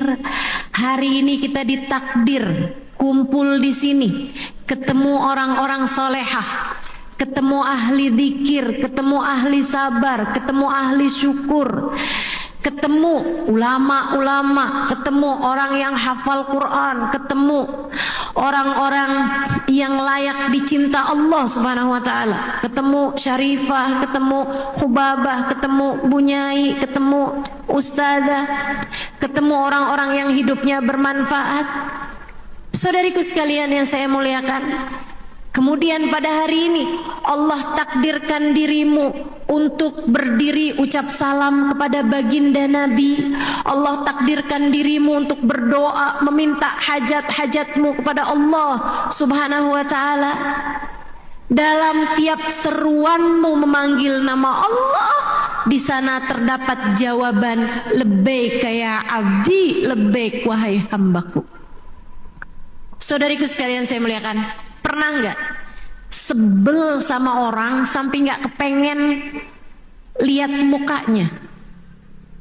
Pernah? Ayo jawab jujur, pernah? Pernah nggak kesel sama orang sampai nggak mau denger suaranya? Pernah? Allah tuh juga kayak gitu. Allah kalau sebel sama seorang hamba, kalau marah kepada seorang hamba, kalau murka kepada seorang hamba, Allah Subhanahu wa taala tidak akan izinkan dia untuk menyebut-nyebut nama Allah. Allah tidak sudi untuk mendengar namanya disebut-sebut oleh orang tersebut. Allah kalau marah kepada seorang hamba, tidak diizinkannya hamba tersebut untuk ruku sujud kepada Allah Subhanahu wa taala, sebab Allah tidak berkenan untuk memandang wajahnya. Karenanya kamu nih dengan segala kekuranganmu tetap diizinkan Allah untuk beriman kepadanya. Tetap diizinkan Allah buat sholat, buat ruku, buat sujud. Itu adalah karunia besar untukmu. Kita nih bukan yang paling cantik, bukan yang paling pinter, bukan yang paling baik, tapi Allah izinkan kita untuk sebut-sebut namanya. Allah izinkan kita untuk ruku sujud hanya padanya. Allah izinkan kita untuk menyapa, mengucap salam kepada manusia paling tercinta di sisinya, kekasihnya, baginda Nabi kita Muhammad sallallahu alaihi wasallam. Saudaraku sekalian saya muliakan, kamu kalau punya anak paling kamu sayangi, kamu kira-kira bolehin nggak ada preman, ada berandalan deketin anak kamu tersebut? Nggak boleh. Oh, kita jagain. Allah kayak gitu. Allah cinta kepada Nabi Muhammad. Tidak pernah Allah mencintai satu makhluk lebih daripada cintanya kepada baginda kita Nabi besar Muhammad. Allah tidak izinkan Nabi Muhammad didekati atau mendekati selain orang-orang yang Allah Subhanahu wa taala inginkan. Alhamdulillah kita menjadi salah satu di antaranya. Kita dibolehin ucap salam, baca sholawat kepada Nabi Muhammad. Kita dibolehin buat punya rasa cinta sama Nabi Muhammad, kangen sama Nabi Muhammad. Karena Allah pun juga cinta pada kita. Alhamdulillah. Nikmat Allah kepada kita begitu besarnya. Jangan sampai sedikit kesusahan, sedikit air mata, sedikit kesedihan membuatmu berpaling dari mensyukuri nikmat yang telah Allah SWT berikan kepadamu. Bu, indahnya hidayah Allah luar biasa. Nikmatnya, rahmatnya Allah luar biasa. Beberapa waktu lalu, setahun lalu, di bulan kayak gini nih, saya pergi ke Jepang. Ngapain Ustazah? Menurutmu? Jadi TKW ya Ustazah? Bolehlah ya. Tenaga kerja wanita. Tapi kerjanya buat Allah insya Allah. Ada satu majelis di daerah Osaka kalau saya nggak salah ingat, atau Kyoto gitu. Habis selesai saya buat majelis, saya ke ruang istirahat sebentar, buat sholat, buat makan. Ada satu perempuan samperin saya terus bilang, Ustazah, ada orang Jepang, asli Jepang, pengen masuk Islam atau pengen belajar Islam. Ustazah, ada orang Jepang pengen belajar Islam. Ustazah mau temuin dia nggak? Boleh, saya bilang, asalkan ada penterjemahnya, karena saya nggak bisa bahasa Jepang, dia juga nggak bisa bahasa Indonesia tentu saja. Kami pun ngobrol, dia ada nanya-nanya beberapa permasalahan. Dia cerita, dia tertarik sama Islam. Saya tanya kenapa gitu. Dia bilang orang Islam baik-baik tanpa pamrih. Nih, dengerin. Kita nih dikasih sama Allah kenikmatan luar biasa. Orang selain daripada kita melihat kita seperti itu. Dia bilang orang Islam itu baik tanpa pamrih. Kami orang Jepang, kami akan berbuat baik kepada yang kami kira akan membalas kebaikan kami. Tapi saya punya teman, dia seorang perawat, teman-temannya banyak juga perawat. Dia bilang, dan banyak orang Indonesia Muslim. Teman saya tuh yang orang-orang Indonesia seneng banget ngasih sama saya. Padahal saya nggak pernah ngasih dia. Sayang sama saya, padahal saya biasa aja sama dia gitu. Baik banget sama saya, di saat saya nggak kayak gitu. Sampai satu hari saya bilang sama dia, kamu kok baik banget sih sama saya? Padahal kan saya nggak pernah baik sama kamu. Kenapa kamu begitu? Dia bilang, karena kebaikan saya pasti akan dibalas. Sama siapa? Sama Allah SWT. Di dunia ataupun di akhirat. Oh, dia pun akhirnya jadi tertarik. Saya kepengen dong jadi orang yang bisa berbuat baik tanpa memikirkan balasan, tanpa pamrih. Mulailah dia belajar Islam. Sampai akhirnya saya kasih tahu sama dia, kalau kamu udah seperti itu, kamu syahadat aja. Kamu yakin gak Allah Tuhan kamu? Iya. Kamu yakin gak bahwa Nabi Muhammad tuh benar? Iya. Ya udah masuk Islam aja. Tapi saya kan kalau masuk Islam, orang tua saya pasti nggak mau. Dan Islam kan juga mengajarkan kita untuk bakti sama orang tua. Saya bilang sama dia, kalau gitu kamu masuk Islam aja, kamu nggak usah kasih tahu orang tua. Hati kamu meyakini, lisan kamu bersyahadat, selebihnya orang tua nggak usah tahu. Tapi kamu harus memperbaiki akhlak kamu kepada orang tua. Di saat orang tua kamu nanti tahu bahwa kamu telah masuk Islam, kamu hanya perlu bilang sama orang tua kamu bahwa mama, papa, saya udah Islam dari setahun yang lalu atau mungkin 2 tahun, 3 tahun yang lalu, dan bukankah saya tidak pernah berubah? Saya akan tetap mencintaimu, saya akan tetap menyayangimu, sebab Islam pun mengajarkan saya untuk berbuat itu. Jadi orang tua kamu nggak merasa takut kehilangan anaknya dengan dia masuk Islam. Boleh begitu? Saya bilang boleh, tentu saja. Islam adalah soal keyakinan. Dia bilang, kalau gitu saya masuk Islam. Ayo, saya talqin syahadat. Dia bilang nggak mau saya. Kenapa gitu?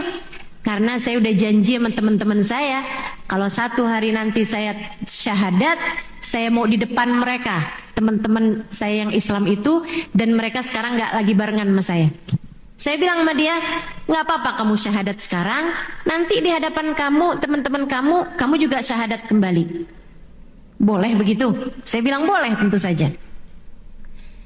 Dia pun akhirnya saya talkinkan syahadat. Yang saya mau ceritakan sama kamu, dengan mata kepala saya sendiri, dengan kedua mata kepala saya sendiri, abis saya syahadatin, anak ini lompat-lompat, kesenangan, kegirangan yang luar biasa. Bahagianya dia itu sampai bikin dia tuh lompat-lompat, padahal anaknya asalnya tuh kayak kalem banget gitu. Saya sampai ngelihatnya, subhanallah, rahmat Allah ketika turun di hati seorang hamba, hidayah Allah ketika turun di hati seorang hamba, rasa bahagianya luar biasa. Sampai bisa bikin anak kalem kayak begitu, kegirangan, sampai lompat-lompat, teman-teman. Kamu nggak tahu aja betapa besarnya nikmat dan karunia yang telah Allah berikan padamu. Di saat yang lain-lain sibuk hanya urusan dunia, kamu tetap paham bahwa sesudah kehidupan dunia akan ada kehidupan akhirat yang jauh lebih panjang daripada kehidupan dunia ini. Kamu bersama dengan lelahmu, bersama dengan capekmu, bersama dengan sedihmu, Allah izinkan kamu untuk bangun di waktu malam, kemudian kamu mengerjakan sholat, membenamkan wajahmu di dalam sujud-sujud panjangmu, dan kamu berkata, ya Allah, ya Allah, ya Allah, aku lemah, tapi bersamaku ada Engkau, Zat yang maha kuat. Karenanya aku tak pernah takut, sebab lemahku akan Engkau kuatkan. Ya Allah, aku hina, tapi aku tak takut, sebab bersamaku ada Engkau, Zat yang maha mulia. Ya Allah, muliakanlah aku dengan kemuliaan-Mu. Ya Allah, aku miskin, tapi aku tak takut, sebab bersamaku ada Engkau, Zat yang maha kaya. Cukupkanlah aku dengan kekayaan dari-Mu ya Allah, membuatku tak pernah berharap dari siapapun selain-Mu. Ya Allah, aku sedih, aku ditinggalkan, akan tetapi aku tak takut, sebab bersamaku ada Engkau ya Allah, yang senantiasa membersamai. Ya Allah, meski sesiapapun meninggalkanku, Engkau satu ya Allah, jangan pernah tinggalkan aku. Betapa nikmatnya menjadi seorang hamba. Dan apa yang membuatmu tidak mampu, tidak bersyukur atas hal itu?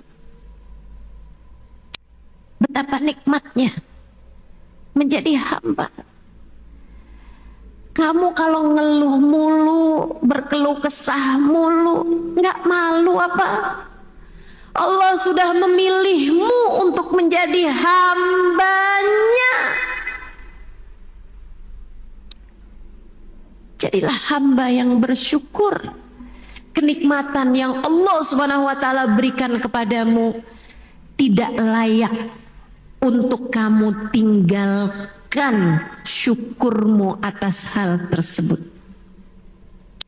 Belum lagi kalau kamu ingat bahwasanya kamu adalah umat yang disayang-sayang sama Nabi Muhammad.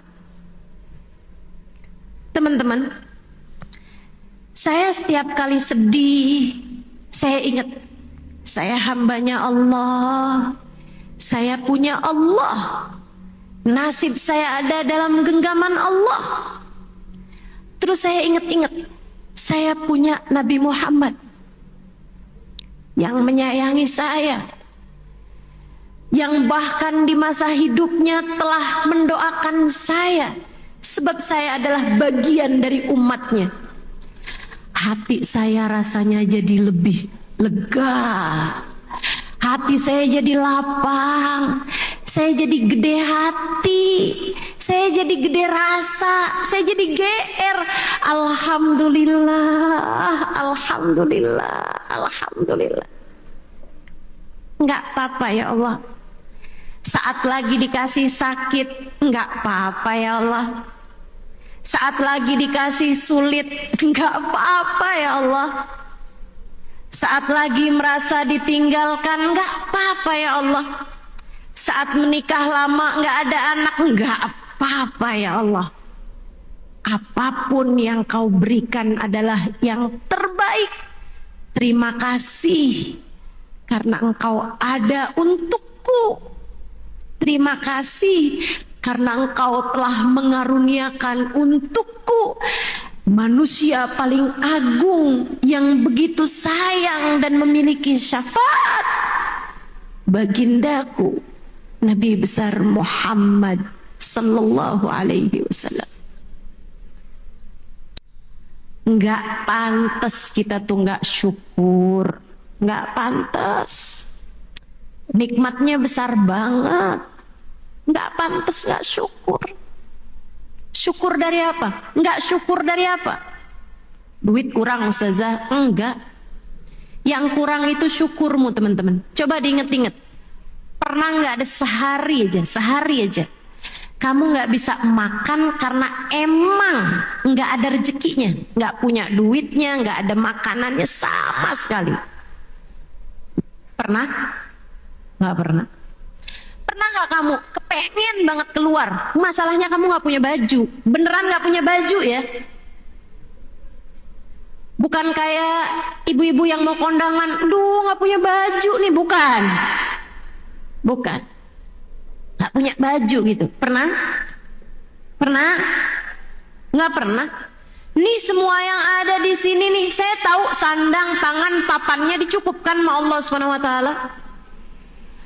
Masalahnya cuman pada rasa syukurmu aja, dan biasanya rasa syukur itu sering kali berkurang padamu karena kamu ngelihat kenikmatan orang lain yang lebih banyak dari kamu.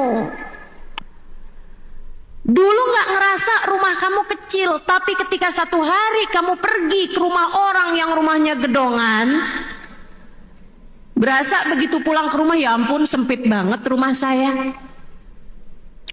Ketika kamu ngelihat perempuan-perempuan yang hidungnya mancung, yang wajahnya cantik, kamu ketika ngaca, kenapa hidung saya kayak kutil? Atau plastik aja ya?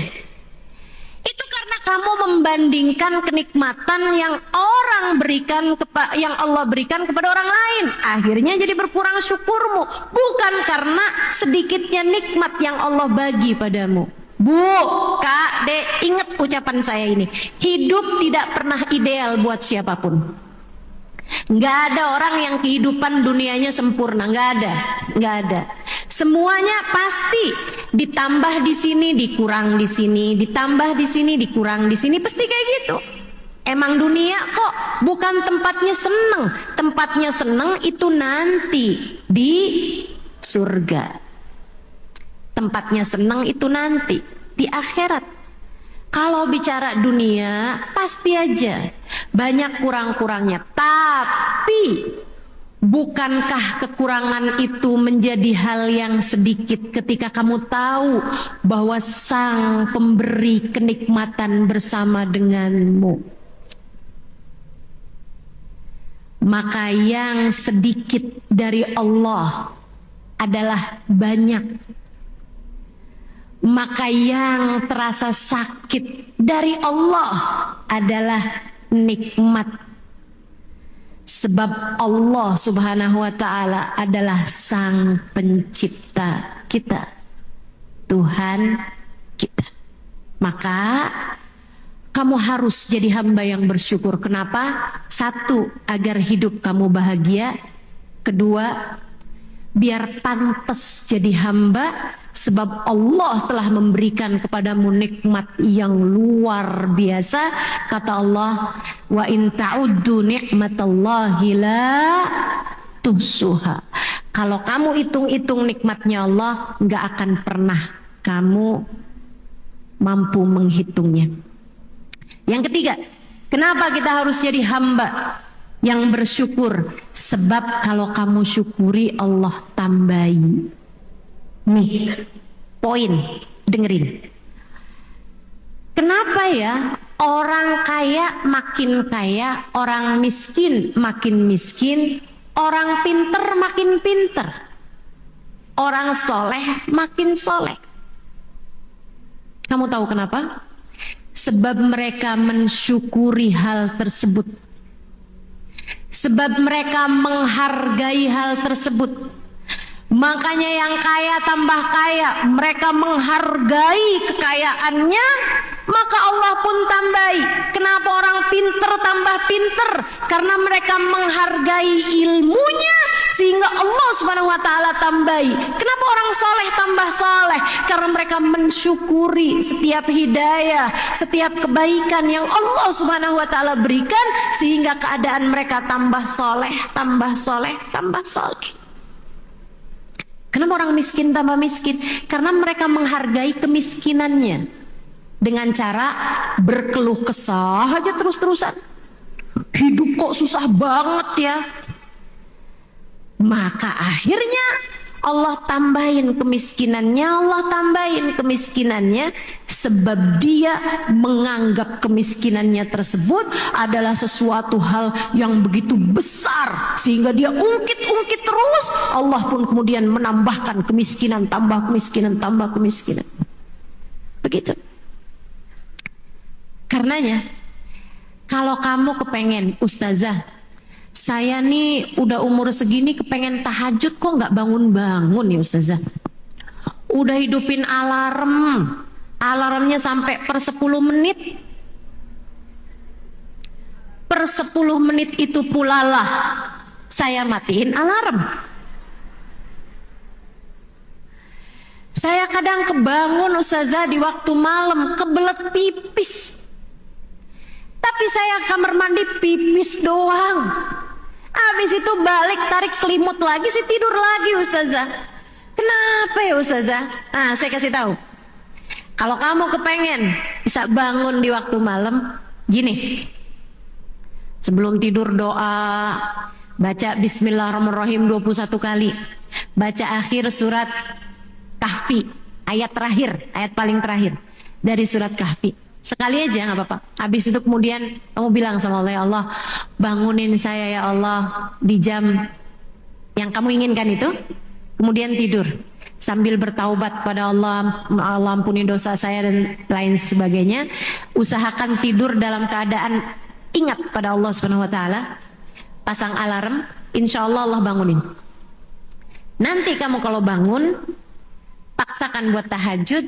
Kalau kamu habis selesai tahajud, sujud syukurlah. Sujud syukurlah. Kamu bilang dalam sujudmu dalam hati, nggak usah kamu lafalkan, karena sujud itu kan bagian dari sholat. Sholat nggak boleh pakai bahasa selain bahasa Arab, selain bahasanya Nabi Muhammad SAW. Kamu bilang dalam sujudmu, ya Allah, makasih ya Allah udah dibangunin, makasih ya Allah udah diundang untuk tahajud, makasih ya Allah, kabulkan doa-doa saya ya Allah, dan izinkan saya menjadi hamba-Mu yang solehah ya Allah. Besok dibangunin lagi ya Allah.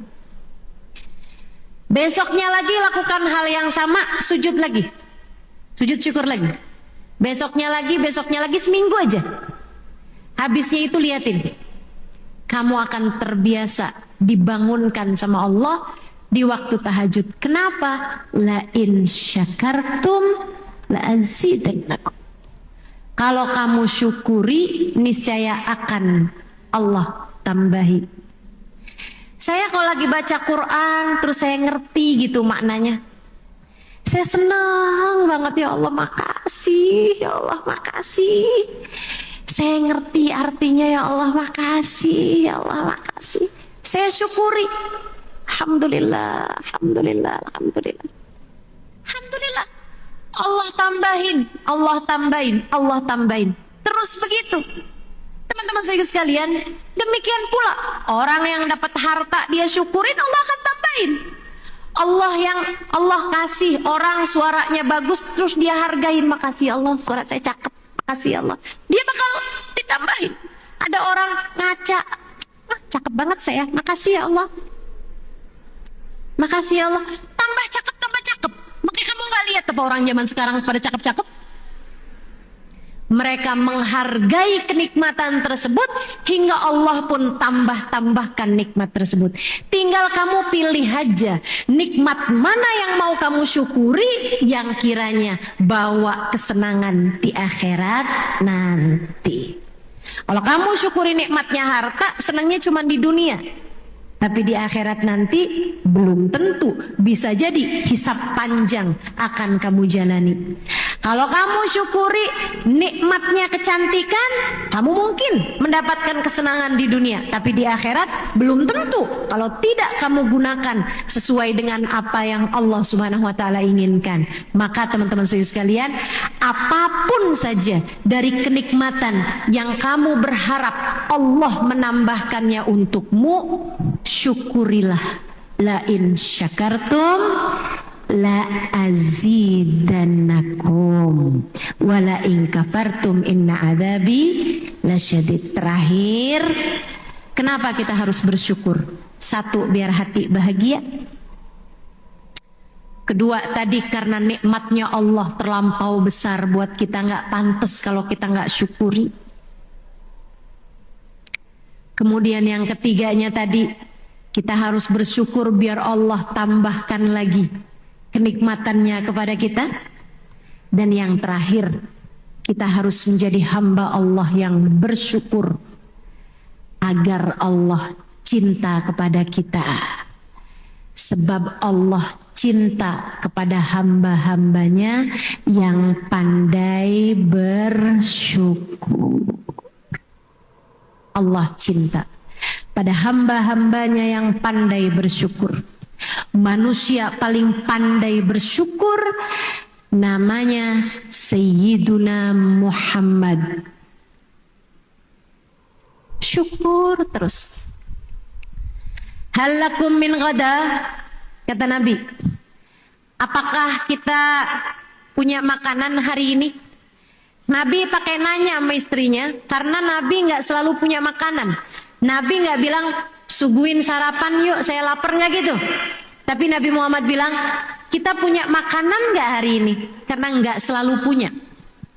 Kalau istrinya bilang ada wahai Rasulullah, hati, kata Nabi, suguhin.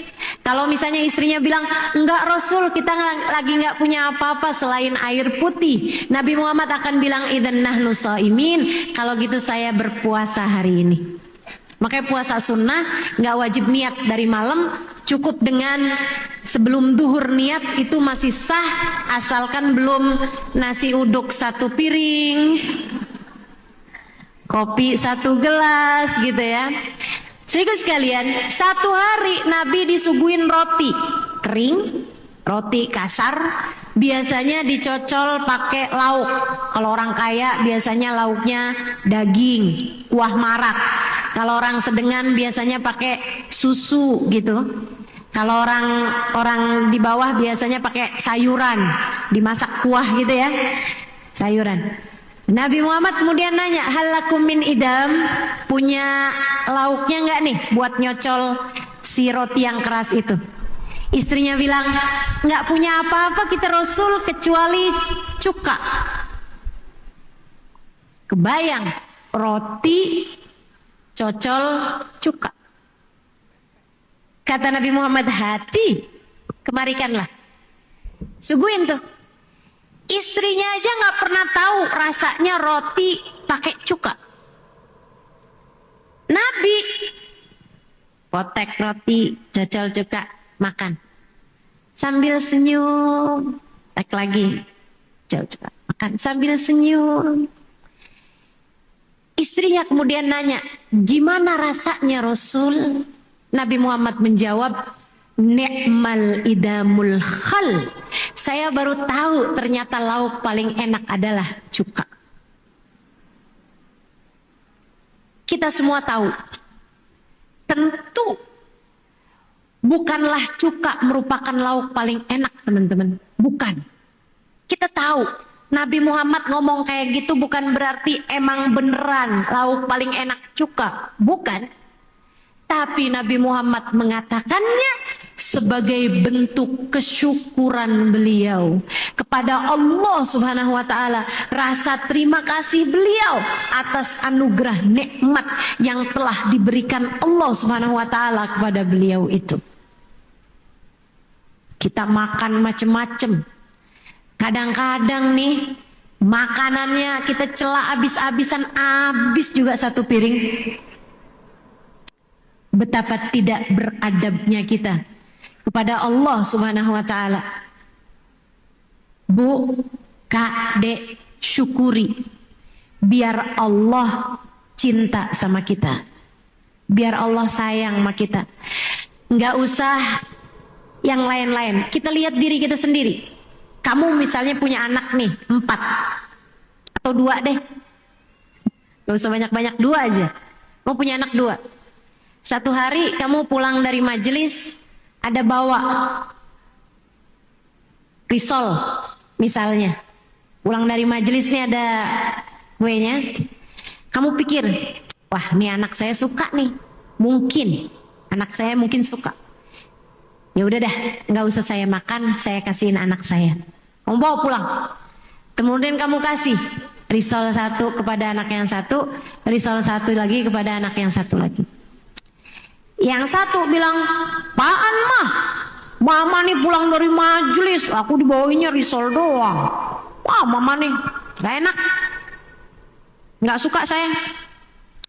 Yang 1 lagi bilang, mama bawain risol mah, mama inget sama saya. Makasih ya mah ya, dimakan. Ih enak mah. Ya ampun, ini risol paling enak yang pernah saya makan. Bu, kalau 1 hari nanti kamu lihat risol lagi, siapa yang akan kamu bawain? Anak kamu yang kedua bukan? Kalau kamu lihat makanan lagi dimanapun, pasti yang kebayang adalah kamu akan memberikannya kepada anak yang kedua. Dan betapa hati kamu pasti akan cinta kepada seseorang yang selalu berterima kasih kepadamu. Maka jadilah seseorang yang pandai berterima kasih kepada Allah Subhanahu wa taala, biar Allah tambah cinta. Insya Allah. Biar nanti di hari akhirat kita ada dalam barisan manusia paling berterima kasih. Baginda kita Nabi besar Muhammad sallallahu alaihi wa ala alihi wasallam. Biar kita dibahagiakan Allah di dunia, dibahagiakan Allah saat sakaratul maut, dibahagiakan Allah di dalam alam kubur, dibahagiakan Allah di padang mahsyar, belajar, kita jadi seseorang yang pandai berterima kasih, kita jadi seseorang yang pandai bersyukur, kita hidup dalam bahagia dimanapun saja kita berada atas anugerah yang telah Allah SWT berikan kepada kita. Ala hadhihi niyah wa bikulli niyatin salihah jami'ah syamilah. Saya serius mendoakanmu, semoga Allah Subhanahu wa taala meletakkan rasa syukur dalam hatimu. Saya serius mendoakan kita semua, semoga menjadi hamba-hamba yang pandai berterima kasih. Ala hadhihi niyah wa bikulli niyatin salihah jami'ah syamilah ila hadratin Nabi Muhammad sallallahu alaihi wa ala alihi wa sahbihi wasallam. Al-Fatihah.